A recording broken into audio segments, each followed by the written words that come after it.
Welcome to the Biscuits and Blurays podcast, where we watch Blu-rays and the biscuit runs away and lives with 7 little men. That's nice. I'm your host, James, and today we're joined by a very special guest. She was the first guest to appear on our podcast when we launched a new legacy. She was so good, she actually appeared twice that season. Please welcome back Kat from KissKatDoodles. Hello, Kat. Hi, thank you so much for having me back again. It's absolute pleasure to have you back on. Yeah, because we spoke about 2 Evil Dead movies last time. Yes, we did. And that feels like so long ago. It does. And you did the amazing artwork for the 3rd episode of that, which I think I had for my profile picture longer than I should have. Thank you. I had such fun doing that one. That was probably one of my favourite ones I've done. You heard it here first, guys. That's my favourite one. Go check it out. Yeah, thank you for coming back on. Absolute pleasure to have you on. This time, though, we've let the guest pick what films they want to talk about, and this was a bit of a back and forth with me and you because, well, we couldn't decide. No, we couldn't. We can't decide for the life of us, actually.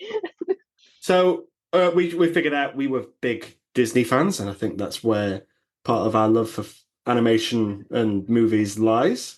Absolutely.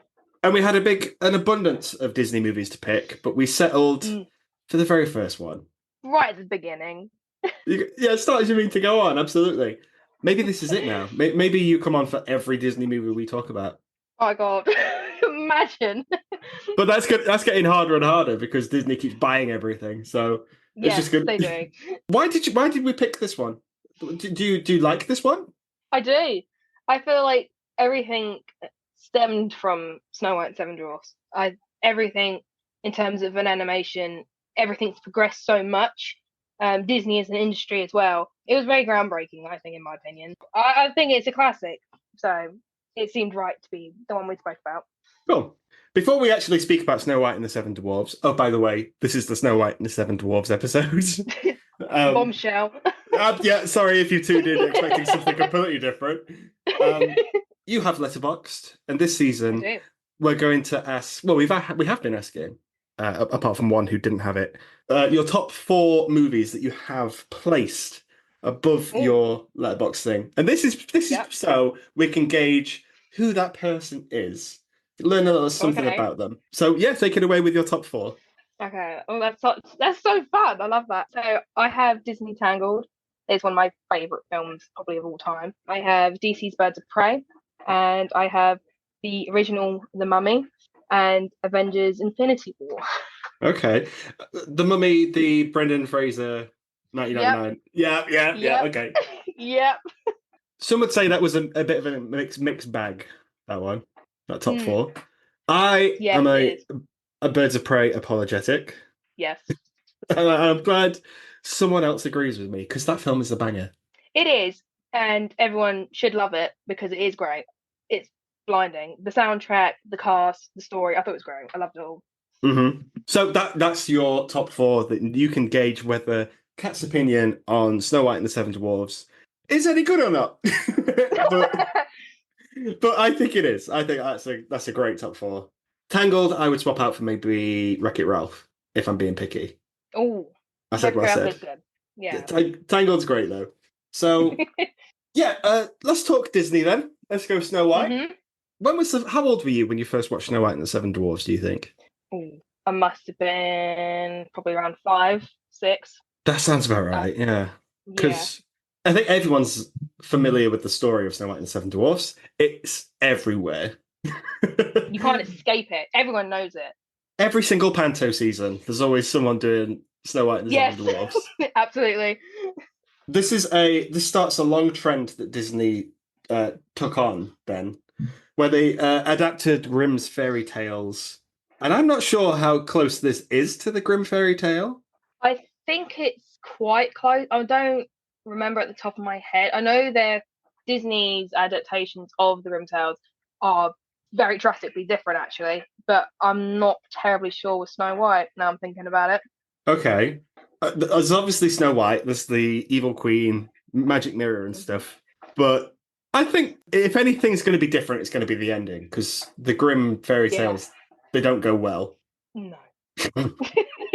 I used to watch this film a lot as a kid. I had it on VHS, I and had a VHS too. yeah. Okay, so you'll empathize then. At the end of the VHS, the one that I had, it had a Mm. little bonus features bit, like a little documentary. Oh my god, it did. Okay, Mine did. Yeah. yeah, where I think they talked about Walt Disney winning the Oscars. Mm, Like they gave him one and then seven little ones. yeah. And then there was a few scenes that didn't make it into the film. Yeah. Is this ringing any bells? It is. I definitely remember seeing like something at the end of like the VHS. I definitely remember seeing Walt and like the awards, especially all the small ones as well. Yeah. Okay. So we'll talk a bit about this later on because I've I've got a few things to say. Um, but you are a artiste, a graphic designer, you I would say. am. Yes, I The anim am. Yes. Where would you say you get your inspiration from? Disney is 100% one of my biggest inspirations. I've grown up with it and I still watch it relentlessly. So Disney is a very big one, and both DC and Marvel comics have been a very big influence. And just TV in general. I love film and I love TV shows and cartoons. So it's very mixed. I think a lot of my inspirations. Hmm. When you watch Snow White and the Seven Dwarfs, is it different from when you used to watch it when you were a kid? Are you looking for animation that doesn't quite work, or are you looking at it in a different sort of way? I still look at it as if I was a child. I don't see it as an art piece anymore. I think I enjoy, I like knowing what's gone into a production, especially in the Disney classics, because a lot of work goes in it, what a lot of people don't necessarily realize. But I don't look for the mistakes in it. I just think that's how it's supposed to be. I wouldn't want it to be fixed. Yeah. How did you watch this again? Did you watch this on DVD? Did you watch it on Disney Plus? I watched it on Disney Plus this time, yeah. Okay, because I put it in. I have it on Blu-ray because that's who I am, and Hmm. it gave me the option to watch it in its original aspect ratio, which you should Hmm. always do. I'm a big believer in that. But it had artist drawings across the rest of the screen, Oh, that's so so it's cute. like it had things that were inspired from it, but like the backdrops Hmm. that were just sort of painted at the side, and it sort of it changed when the scenes change. And I thought, hey, that's quite cool. That is cool. I definitely have got it on Blu-ray. I'm very intrigued now. I would You should check out the go have it. I'm gonna have a look again. yeah. Disney in the old days it wasn't the Disney we know now. No. It is well nowadays it is 3D animation. It is what it is. Hmm. Are you a believer in 2D animation? I am. I love 2D animation. I like the work that's gone into it. It's very seamless, and I think when my small child mind was told that they're individual drawings and they're overlapped to create that sequence, my mind was blown. And to think that like illustrations were made into film and every piece of layers, the background and the concept arts, it is magical. I love 2D animation. How did you feel when it made the switch to full 3D? I did like the switch. I think it went from Princess and the Frog into Tangled. I think that was the jump they did. I did like the 3D. At the time, it did make sense. I just wish we didn't disregard 2D. I do want another Disney 2D animation. Because they dabble in it from time to time. There was Yeah. there was a short, can't remember when it came out, but it was called Paper Boy, Yes. which is 2D. I don't think it is 2D animation, but it's certainly made to look that way. Maybe it's Mm. 2D enhanced. And they released a short recently, Once Upon a Studio, which Yes. is like a love letter. Have you seen Once Upon a Studio? Yes, I have. Okay, but essentially that is a love letter to all what Disney did and how far they've come. Hmm. But anytime I watch one of their 3D movies, whether it's Frozen, Wreck-It Ralph, or whatever, I just miss proper hand-drawn art. Mm. It's so nostalgic. I think the whole essence of it being hand drawn, and it takes me back to my childhood, even though I had these 3D ones towards the end of me growing up. I always watched the classics. They were always 2D. The princesses were always in 2D, and that's what I watched religiously growing up. So I do miss it a lot. I think we've always become too advanced in some aspects with film. I think we need to go back to basics and I think appreciate it a bit more. I was watching a behind the scenes thing of it came up on my Instagram of the Alice in Wonderland, the Disney one, the old cartoon, Hmm. which is sorry, it's peak Disney. I love Alice in Wonderland, but It's they would good. it's really good. And but I was watching how they were drawing it, and they used actors as references, Yes. and were sort of drawing along the same time as people were rehearsing them. Yeah. Which is in line with, like, I imagine it's in line with like vaudeville.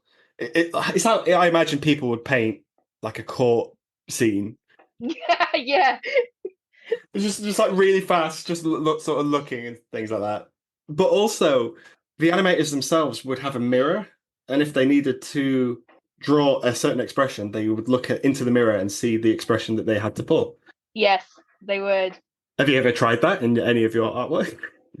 I use myself as reference all the time. I think a lot of people don't actually realize, especially with hand poses. And if I really want to exaggerate facial expressions, I will take photographs of myself Uh-huh. to see what can be changed so much. It's usually eyebrows and facial expressions are quite, they're quite difficult to capture anyway, but Disney do it so well and they're very known for it. And you can see in their work, it's a lot of their shapes and how they use shape language within their designs what achieve that overall look. Yeah. So it's good to know that those practices are still being used. Yes. Um, does it? I imagine that's quite a weird process. I imagine it's like getting a haircut or something. Oh, it's so strange. The amount on my camera roll, the amount of hands and objects I would have to hold, or I will drag my siblings in and I'll be like, can you please just stand like this for 2 seconds so I can use you as my reference? There's nothing better than drawing from life, and any artist and designer, illustrator will tell you that because drawing straight from a picture, it is difficult to replicate. So movement is always big from drawing from life. So I see why Walt Disney started off that way. That's your degree talking, that isn't it? You went full dissertation on that. I could talk about it forever. It's so interesting. This film is 87 years old, which, and I feel bad that being who I am, I have to compare it to a film that isn't 87 years old. Hmm. But without this film we're talking about now, animation wouldn't be what it is. So thank you, Disney. But also, that is so long ago. It's kind of baffling. Thank you, Disney. But why Disney? Why is it so long ago? Like, fuck your old Disney. If you want something that says you're old, you watch Snow White. I tell you what, though, I think it holds up. It does. I fully agree.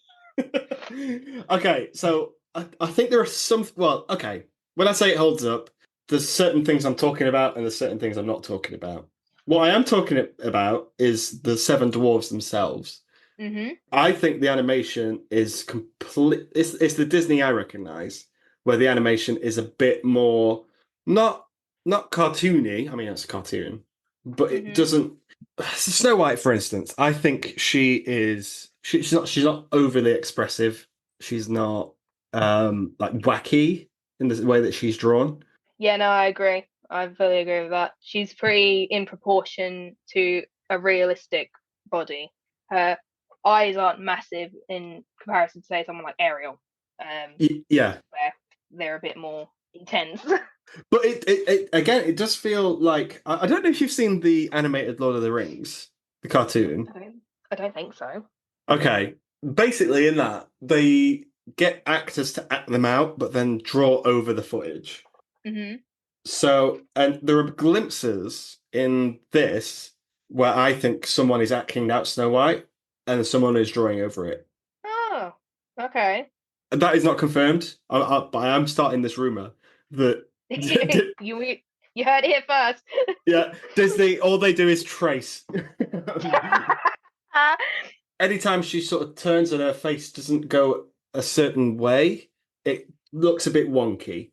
Yeah, Whereas the Seven Dwarfs, pitch perfect. Yeah, they're Absolutely. very consistent. I feel like Yeah. in their design throughout the animation. And it's good character design on their part, where I think even if you just looked at them, you could tell which one is which. Yeah, I definitely feel like you could. I mean, Grumpy, obviously, but Yeah, that's me. I mean, who's your favorite? I love Doc. I think he's so sweet. Okay, all right, okay. Yeah. I'm I'm a bashful guy. Oh, Bashful's so sweet. Yeah, but there's someone at play here, and it's the Evil Queen. Yeah. Obviously, and I don't think this is the sort of podcast we're gonna go. Okay, this is what happens in the film. You know what happens in Snow White and the Seven Everyone Dwarfs. knows what happens in the film. But essentially, we're going to be what our job is to nitpick stuff, and Yes. then compare it to Space Jam. As Disney villains go, how do you think she ranks? I do really like the Evil Queen. I'd say she is up there. I'd probably say she's up there with Maleficent for me.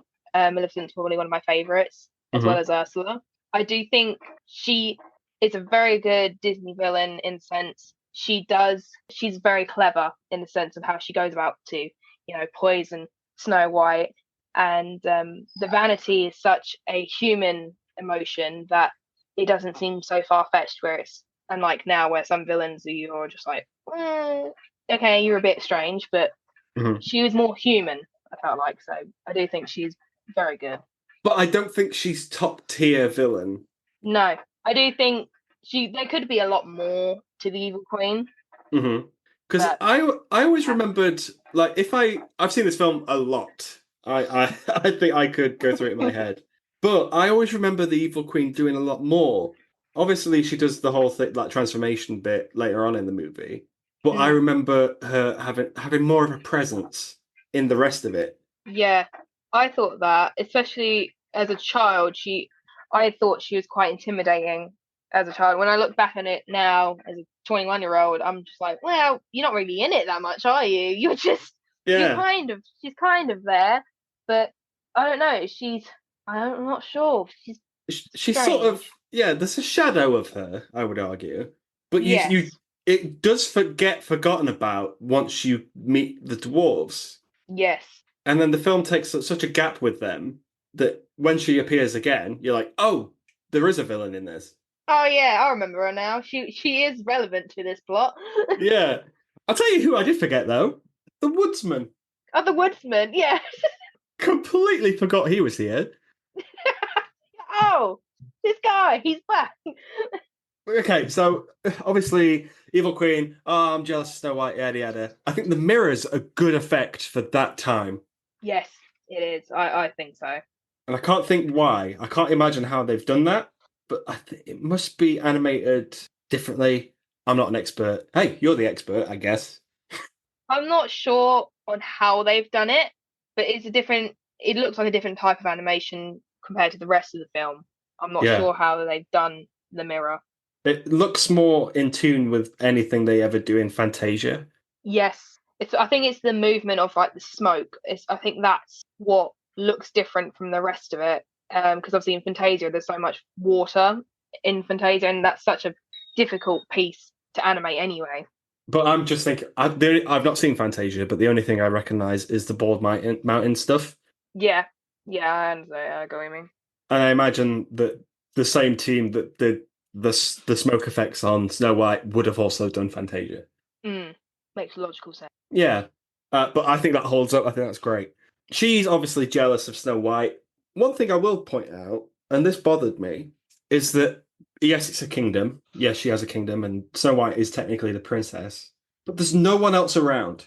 Yes, I thought that. It's right at the start. You're thinking, where is everyone else? You've got this princess just chilling in her rags, prancing around unattended, and the queen is just still jealous of her, even though she is queen. But yeah, she's the queen. It doesn't go into the story about how that she is the princess. But also, Snow White feels a little bit absent-minded in the sense that Snow White doesn't seem bothered about being queen, and she's not a threat to the queen. But the queen is going, I hate her. Get her out now. Yeah. Oh, fuck off to the well. I don't give a shit. Yeah, it's horrible. But the mirror's like, you need to. What? This isn't important to anyone. But Oh, anyway, so it goes to the well and stuff, and then the woodsman comes to the queen and essentially goes, "Yeah, I'll kill Snow White," which is I don't know how you made that leap. Not banish her, not get rid of, just kill. yeah, just straight up, just get rid of her. Just permanently, just get her off the face of the earth. Yeah. And then there's a scene in, I think it's in a meadow, but you see the woodsman in the background. Yes, yeah, you do. I think it is the meadow bit. Yeah. And he comes up to Snow White, going to kill her. And then he sort of changes his mind. He can't do it. And then, but in like the space of 30 seconds, he's like, he goes through so much emotions. He's so dramatic. He's going through a whole. He's going through all the motions. Because he's sort of going, oh, I'm going to kill her. And then he can't, I can't do it. I can't do it. And then I must not do it. I can't. and then he's begging for forgiveness, but they're telling her to run away. I'm sorry, Snow White, but also please just go into the woods. uh, I quite the songs in this. Let's talk about this. It starts with a song, quite nice. Yes. First of all, one thing we should really talk about. I miss that Disney doesn't have the books anymore. It's awesome. I love the opening with the books, and I loved it. They need to bring it back ASAP. Disney, if you're listening, please do something. Have you? There was a there was a documentary on Disney Plus where they went through the archives of all the props they've got, and Yeah. at one point someone opened the drawer and it was the Sleeping Beauty book. It looked beautiful. Is amazing, especially if anyone's been to the parks and seen Sleeping Beauty's book in the actual castle. It is straight out of the film. It's stunning. Yeah, but that's an actual book. Like that's not hand drawn or anything. That's just insane that they had The that. actual book, yeah. Bring it back. Bring the books back. Yeah, bring back books, please. I forgot what we were talking about. Stupid fucking books. Oh, the songs. Okay, starts with the song. Yeah, as Disney songs go, well, how do you think this one fares? Snow White and the Seven Dwarfs. I think they are good. I can only remember the Wishing Well one and Heigh-ho, and that is the only two I can remember. I do think they are good, but in my head they're not that memorable. I don't think they're memorable, but while I'm watching them, I'm going, that's a banger. Absolutely. That is a bop. Yeah. I think the Wishing Well one is a bit weak, but Yeah. I'm not sure whether that's the song itself or just how it's recorded, where it sounds a bit old Disney films sounded that way for a while. Mm. And I can't describe it. I would say they're quite tinny. They sound very almost robotic almost. They sound like they have such an echo. It's not clear at all, and it's obviously very dated. It is considerably noticeable in the Wishing Well song, especially because it's so high pitched and she's got such a high voice anyway. It's like almost wailing. It sounds strange. Interesting fact about this one, and I think this is evil. This is one. I think this is a horrible thing. The woman playing Snow White, forget her name, but she was a trained opera singer, and she sort of changed her voice to sound like this. And essentially, Disney said, if you're going to be Snow White, you can't then sing on anything else. Like we have you. I don't know if it's true. What? I think it's a similar thing to like what happened with Audrey Hepburn, maybe, in My Fair Lady. But I just think that's awful that they've gone. That is because it's an iconic voice. I think. Yeah. If you go to Disneyland, the person doing Snow White will speak like this. Mm. But I think Disney sort of went, yeah, we've got that now. We own it. We own your voice now. Yeah. Again, they're Ursula in real life. They're stealing voices. Absolutely. I think it's so weird that is weird. I guess it was a practice at the time. Who knows? I think the talkies were sort of coming in like just before this. So I think if you had a contract with someone, it was tough to get out of it if you were a performer. Yeah. Fucking Hollywood is weird. Anyway, the Wishing Well song I don't love. Heigh-ho, I'm not too keen on. Really? Yeah, because I don't like that it changes halfway through. It does. The whole thing, it does a whole 180, doesn't it? Yeah, where they're singing about digging in the mine. And I like that bit My problem with the Heigh-ho song is the Heigh-ho section. The actual Heigh-ho bit. Yeah, because I think it's lazy. I just think I get the vibe they're going for, but Heigh-ho, Heigh-ho, it's home from work we go. That's it for like 5 more minutes. You're like, okay, I'm over it now. Like, can we please go home? Yeah, tell me more about the mine. Like, what other rupees were you getting? Yeah, what are you throwing away, lads? Come on, like, tell us about that. Yeah, open the accident book. Let's have a peek at that. It's just all dopey. But, however, one reason I think this is peak Disney is for the silly song. I think that silly song is fantastic, and I get a kick out of it every time I listen to it. Couldn't tell you Like why. a shot of espresso every time. Oh, it's just straight into like you've seen Pulp Fiction where Uma Thurman passes Yes, out. yeah. Essentially, for me, that is eject the silly song straight into my heart, and I will rise. He's up. Yeah, get a kick out of it every time.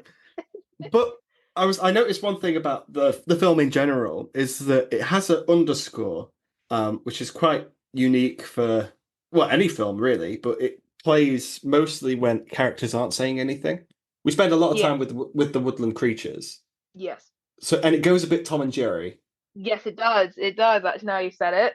in the best way. I'm not sure if they did the animation to the music or what, but where someone's being sneaky, the music will be sneaky, and it's almost like the music is the voice of the animals. Yes.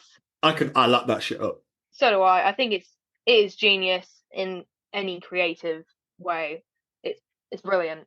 In the bonus features we used to watch on the VHS, there was a feature in it where it showed you how they did the effects of the animals falling down the stairs. Is this ringing any bells?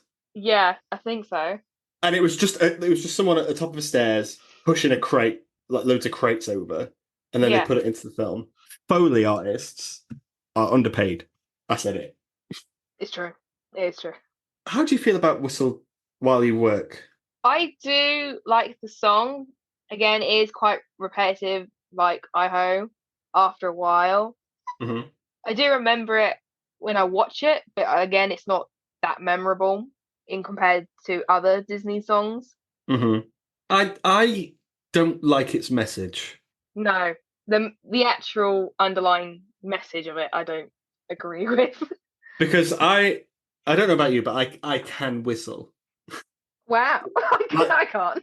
I don't mean to brag, but I can actually whistle, guys. Like a freaking bird. Right? Sometimes at work, if I am caught whistling, I am told off for whistling. How rude. Or people will whistle and they can't whistle. You're like, you why are you trying? It's not in tune at all. Customers will do it, and they'll sort of go like that. Just sounds awful.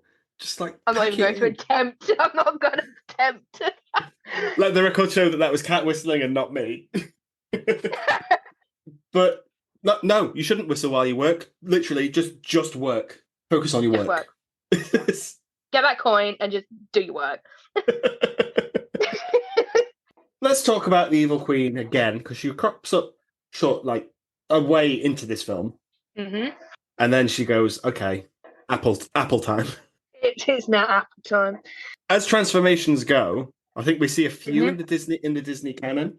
Yes, this is tops for me.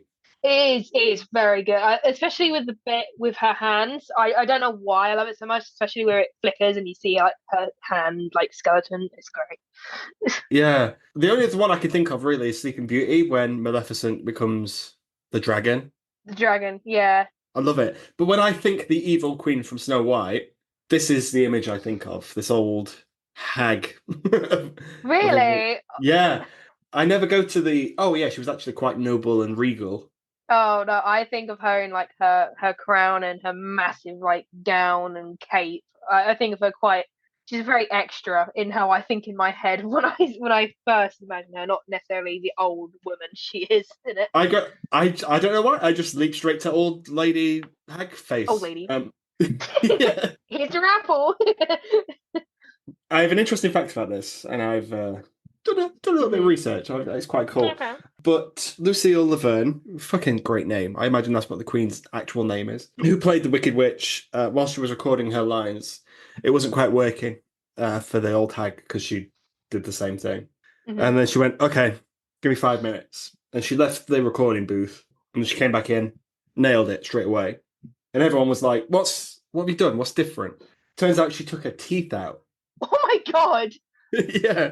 So she had fake teeth in the entire time. And then she was like, yep, that's me now. What an icon! I think of the cackling. I think of the hunched over. The face is conformed. I love Yeah, it. it is good. But then I think of the apple when she dips the apple into the Yeah, with all like the green like goo kind of like pouring off it. yeah. Yeah, it is such an iconic image in your head as well. I think you can get a lounge fly of it. You can. You I definitely. I thought think you can. I Yeah. knew you'd be the one to like confirm if that was true. Yes. Me and my spending money with lounge flies will tell you that it is Yeah. such. Um. Then obviously it goes a bit. Well, I find it weird that the seven dwarfs welcome Snow White so quickly. Yeah. Like she broke an entering and everything, and they're like, "Oh, she cooked us dinner." I mean, she's alright, I think. Yeah. I mean, she's obviously a young girl, which Yeah. I think she's like 14 in Yeah. the woods. Like, I think that's weird, and I think they do the mature thing of going, okay, we're gonna look after you, sort of thing. But Hmm. she has to cook and clean. Yeah. You may be a princess, you can live it, but you got to cook and clean. Yeah. The scene where they're washing their hands, fucking Yep. love it. I fucking love it. It's good. It's ridiculous. And then Dopey's having the fight with the soap and then he The swallows soap, it. yeah. But my favorite bit of that is Grumpy all the way through. Grumpy's probably like the most iconic dwarf Yeah, he is. in the sense that he's like, I'm not going to have a bath. This is stupid. No woman's going to come in here and over me. We've been fine for ages. We're changing, and then they all just get him. They just grab him. He's like a child. He's like that stubborn child you can't get to put in the bath. Yeah, yeah. That's what Grumpy reminds you of. But I think that's why I like him. I can't tell you why. I just do. This film as well is the highest grossing animated movie ever. Yeah, not surprised. Mostly because of inflation. Yeah. Do you think that is shown by what's on screen? I do. I think it deserves it. Hmm. So like when you watch it, you go, okay, oh, this is the highest grossing like animated film of all time. I get it. Yeah, Because I do. I It is Disney. It built Disney from the ground up, and I think Disney as a franchise. I know they make millions off their films anyway. So in my head, it does make sense. It is the first one. It would be top. It it did a lot for film in animation, and I think in film in general. So it doesn't surprise me. I think it came at a very interesting time. I think this is 1937? 1937. Yeah, Politically, everything's not going so well. everything's awful. I mean, we're a few years away, but it's on the downward spiral, that's for Yeah, sure. But people flock to see it. I just think that's baffling that yeah. even after all this time. And I think maybe re-releases and opening the Disney Vault and stuff kind of helped as well. Yeah, I think them following almost similar formats from the Snow White story, so having like the evil woman character in it and like your princess, it laid the foundations. So it was that stepping stone, I think, for the other films. Hmm. It's escapism in its purest form, for sure. Yes. But when I look at it, I don't think, yeah, that's the one that grabs my attention. I think there are far better Disney films than this. I I think agree. I do think there is better. as a jumping off point, for sure, Mm, it's near perfect, yeah. but we're not quite there yet. I do I do think there are better ones not far away from this. Maybe off the top of my head, I think Jungle Book is better. I think Sleeping Beauty is better. I think Sleeping Beauty is better. I think it is a good film. A lot of people do sleep on Sleeping Beauty, but They it gets Boo! knocked. They knock it so much. I think it is a great film, and Jungle Book, it's just blinding. I mean, the songs in that film need Mhm. a whole moment by themselves. Brilliant. Yeah, we weren't quite there yet in the terms of Walt Disney working with the Sherman Brothers, because I don't know Mm. who did the songs for this. The credits don't tell you much in these old Disney films. No, they're very vague. Yeah, because I was looking for like the cast, and even then it was just like, oh, some of them, most of them were uncredited. Yeah. I just think that's baffling. Someone did the voice of the vultures. I don't remember the vultures talking in this. I didn't think they did talk. I just kind of thought they were just there. Yeah, maybe make it maybe doing a squawk every now and then. Yeah. But it's mostly, I'm going through it now, vaudeville actors and actors of the time, actors of the stage, essentially, Mm. which I think is quite iconic. But do you think it's Disney in the 90s took a turn where they said, okay, celebrity voices, we're going Mm. to do that now. Do you prefer a Disney film to have a celebrity voice, or don't you mind at all? I don't mind.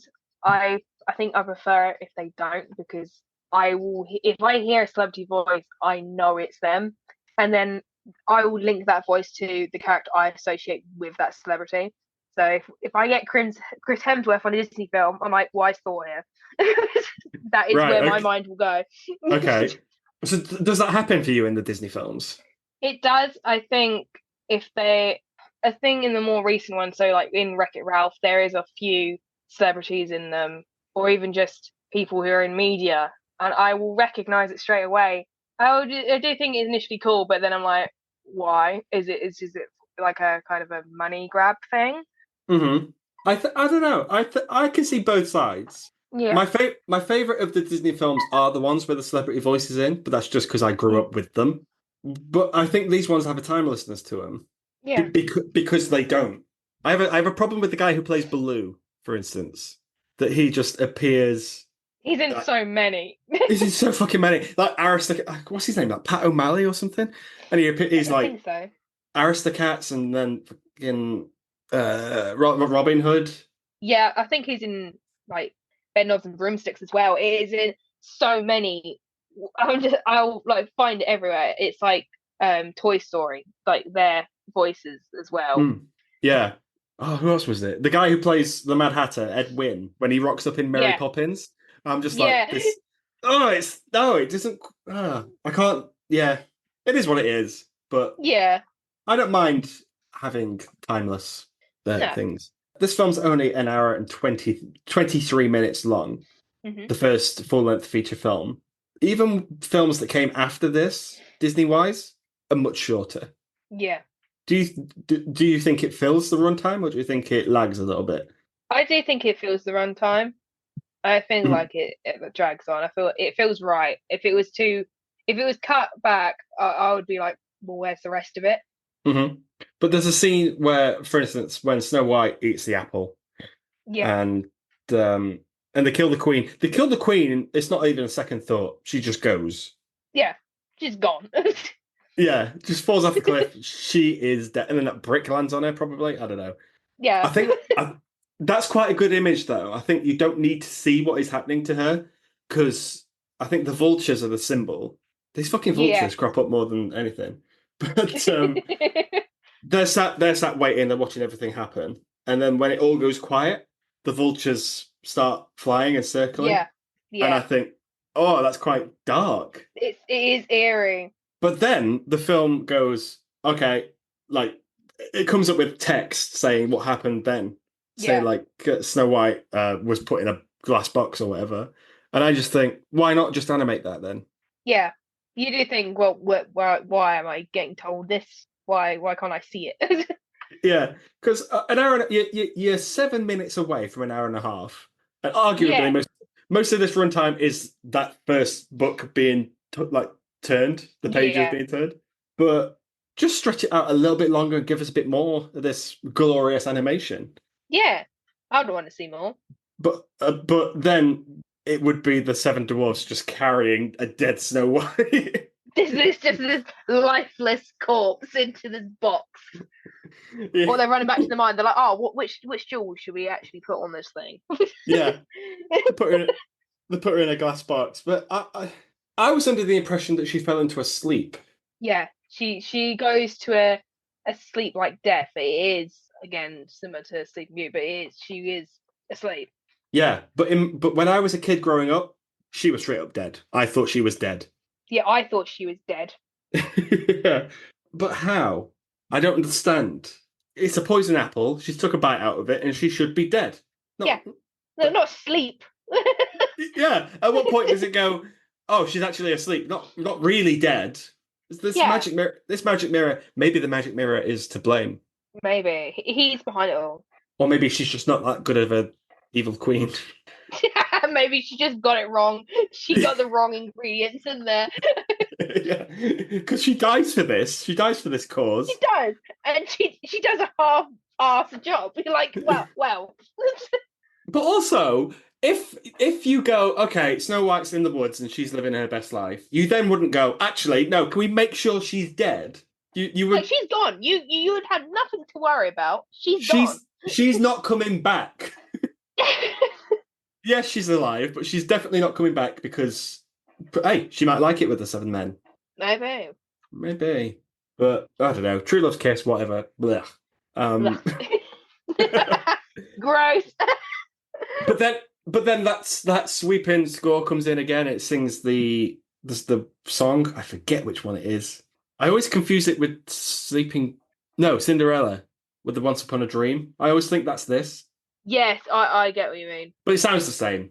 The big old chorus and stuff. There's a song missing in this that I do want to talk about, and it holds a good place in my heart.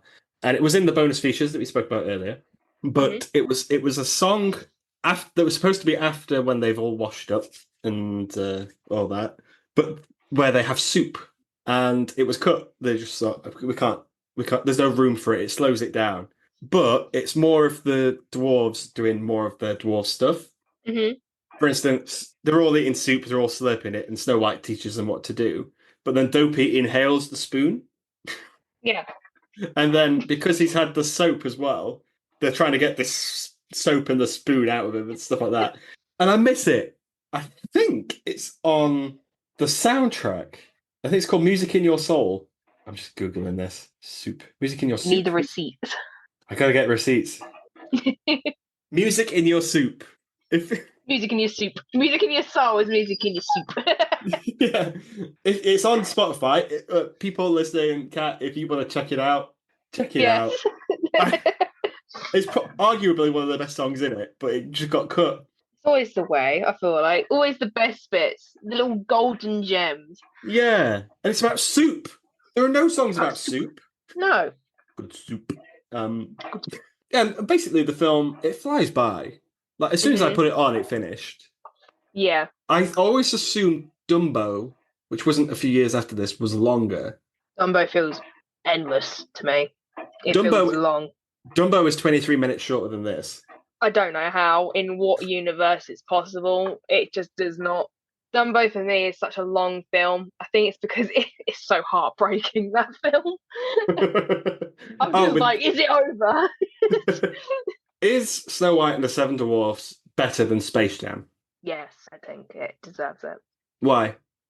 It is the first Disney film. She is the first Disney princess. She has paved the way for so many masterpieces. And it's a good film, and everyone remembers it. You don't need to have watched it to know the plot, and I think it's great. I actually agree with you. I think it is. I think it holds up. I think it's timeless. I think it's funny. I think it's funny. Yeah, obviously not the Snow White stuff. I think she's a wet lettuce, quite personally. But all the dwarf stuff, all the animal stuff is gold. And as evil queens go, she's not in it that much, but she's a threat. Yep. That's all we can hope for. She's not like an Avengers level threat, but she's not far off. But yeah, I think it's quite good. Okay, this is an interesting fact that I've literally just found. The film was going to include 3 assassination attempts. What? poison comb, Oh my God.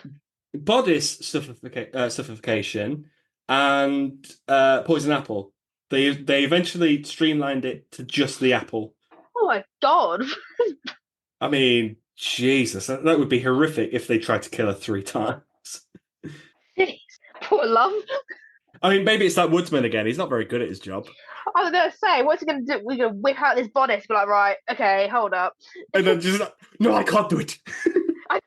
I'm so sorry. And I didn't mean to tie it. I'm so sorry. Yeah, this film's better than Space Jam, and yeah, I think it's the start of something special. It really is. I don't think it's no, I think it has aged well. But I think if you were to show this to a child today who grows up watching Frozen and Yeah. Tangled and things like this, I think he would struggle to hold their attention. Yeah, I do agree with that. But I can't think when it changed. I'm not sure. Because I think Disney was wholesome anyway. I think there was a bit of racial insensitivity, but that was the time it was. Yeah. I will leave that at that. But Yeah. I think because Disney before the 90s was failing, it was not doing well. Mm. It almost went bust until The Little Mermaid, which is obviously Yes. the Disney Renaissance. But then it changed again, where these sort of like I think Frozen, maybe even Tangled, would have been the thing to bring it to life. Tangled was the first 3D animation from Disney. I remember it very well because it was 2D animation died with Princess and the Frog, which is so sad because it was beautiful. And Frozen, well, we all know what Frozen happened. It was everywhere. It still is everywhere. And even though the animation is stunning, I do think kids should watch the 2Ds. Yeah. I will just quickly correct you. I'm sorry to do this, but Tangled wasn't the first 3D Disney animation. I think it was Meet the Robinsons. Was it? I think so. I know there was one slightly earlier, but Tangled essentially was the first one that was actually any good. Yeah. Yeah, I think she might have been Disney Princess. I think that might have been where my thought process is going. Right, okay, yeah, sure. But the thing is, when you do that animation, that 3D animation, you still do need 2D animation to base it off. Yes, you do. So everything starts on 2D storyboard. Have you seen the storyboard shots of Moana and things like that? Yes. I think they're beautiful. I think they're really well are. animated. Yeah, and Moana and Disney, I think they will always look spectacular. Don't get me wrong. I think Disney are good at what they do, and then Wish happened. But I think because I think they're making it a bit more harder for themselves because of who we are technology wise. Mm. Where they're going, okay, 2D animation, but then we'll just animate that animation again. We're overdoing it. In a perfect world, they'd release them at the same time in the cinemas. Yeah. A 2D one and a 3D animation. Yeah. Which one would you go to? The 2D. It always have my heart. Yeah, exactly. And I think that's why we need to remember films like this. It's that Disney wasn't always this corporate shill it is now. Yeah. Sometimes people work hard for it, and I'm not saying it's not hard work now. I think it is. You've got to be good at what you do, but it just seems easier these days. Yeah, I think it is. I think we have a lot of advantages now, but with the traditional animation, it's a lot more complex. Your mistake will be very noticeable in a traditional animation compared to now. But I missed it. I'd miss it. Kat, thank you so much for coming on to talk about Snow White with us. Fucking, we love you. This is your third one. Thank you so much. We've had a few guests who have been on and have been on again, like Sarah and Lindsay's been on, but you're top of the leaderboard because you have 3 episodes under your title. Under my belt. Yeah, yes. Absolutely. And it's always a pleasure having you on. If you like Kat's opinions, because I'm sure you do, you should check out the Evil Dead podcast. They're right down at the bottom if you scroll to our Spotify. Because when we launched the new legacy version of this, hey, Kat was our first guest twice. I was. But Snow White, is it better than Space Jam? Yes, it is. But let us know what you think. Kat, Thank you again. Thank you. We'll see you next week, guys.